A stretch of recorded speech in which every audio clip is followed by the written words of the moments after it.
फिर हैंग हो गया।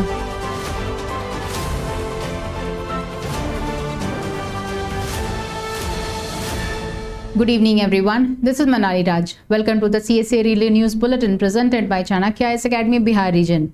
In this segment, we demonstrate about the daily important highlights from the perspective of our civil services examination. Let us have a brief overview of today's headlines. Macron accepts Prime Minister's invite to be the chief guest at Republic Day feat. Misconstruing IMF's debt outlook. Assam Meghalaya panels on boundary dispute to submit reports by December 31. Ministry holds meet with chief ministers of northeastern states over lag in divine scheme. Economic scenario is turning benign. Moving into the details of the news, French President Emmanuel Macron will be the chief guest at Republic Day celebrations next January. The Ministry of External Affairs announced that Mr. Macron has acknowledged India's invite and announced that he will be here on January 26 for the festivities.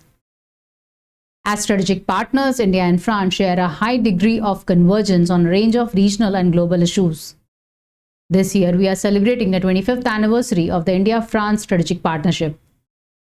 The Union Finance Ministry sought to dispel certain factually incorrect presumptions being made about India's indebtedness levels from a scenario-based assessment by the International Monetary Fund that warned government debt could hit 100% of the GDP by 2027-2028 under adverse circumstances.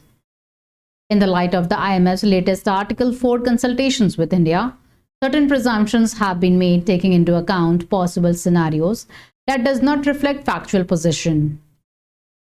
The regional committees on the boundary dispute between Assam and Meghalaya have been asked to submit their reports by December 31. Assam and Meghalaya had 12 disputed sectors along their 884.9 kilometer boundary. The disputes in 6 of these sectors were settled through an agreement signed on March 29, 2022 in the presence of Union Home Minister. 3 regional committees for 3 districts were set up by both the states to study the disputed sectors, meet the stakeholders and submit a report to their respective governments. With a little over 10% of the funds under the Prime Minister's Development Initiative for Northeastern Region sanctioned so far, the Ministry of Development of Northeastern Region convened a meeting with the chief ministers of the states in the region, asking for a feasible concept notes. The meeting comes in the wake of a review by the Prime Minister's office that found that the scheme was yet to take off despite adequate funds. The scheme was announced in 2022-2023 Union Budget with an initial allocation of 1,500 crore.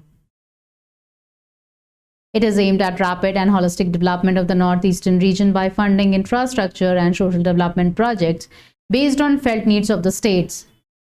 It will strive to fill the gaps in various sectors and will not be substitute for existing central and state schemes. Containing inflation and reviving growth remained the key concerns among the Monetary Policy Committee members, as evident from the minutes of the last meeting released by the RBI. Current indications are that after many difficult quarters, the economic environment is turning more benign in terms of both inflation and growth. The challenge for the monetary policy is to facilitate this benign outcome where inflation trends down and growth remains robust. One-liners for the day. The Women and Child Development Ministry said it aimed to establish 17,000 creches in Anganwadis across the country. The ministry added that 5,222 creches had been approved until now, and it planned to depute 2 additional creche workers in each Anganwadi. These initiatives are being taken under the Palna scheme to address the need for quality daycare facilities or creches for children of working women by providing a safe and secure environment for the nutritional, health and cognitive development of the children, thereby enabling more women among all socio-economic groups to take up gainful employment in the organized and unorganized sector. China, the world's top processor of rare earths, banned the export of technology to extract and separate the strategic metals as it overhauled a list of technologies deemed key to national security. It also banned the export of production technology for rare earth metals and alloy materials as well as technology to prepare some rare earth magnets. The move comes as Europe and USA scramble to wean themselves off rare earths from China, which accounts for 90% of the global refined output. Rare earths are a group of 17 metals used to make magnets for use in electric vehicles and other electronics. In a significant step towards fostering collaboration between the public and the private sectors in infrastructure capacity building, launched the Public-Private Partnership Beginners E-Course.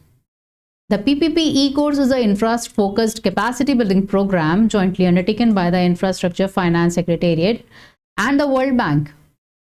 The course aims to provide foundational knowledge and insights to individuals keen on understanding and contributing to the dynamic realm of PPPs in India. That was all for today. Stay tuned to our channel for standardizing your civil services preparations. Thank you.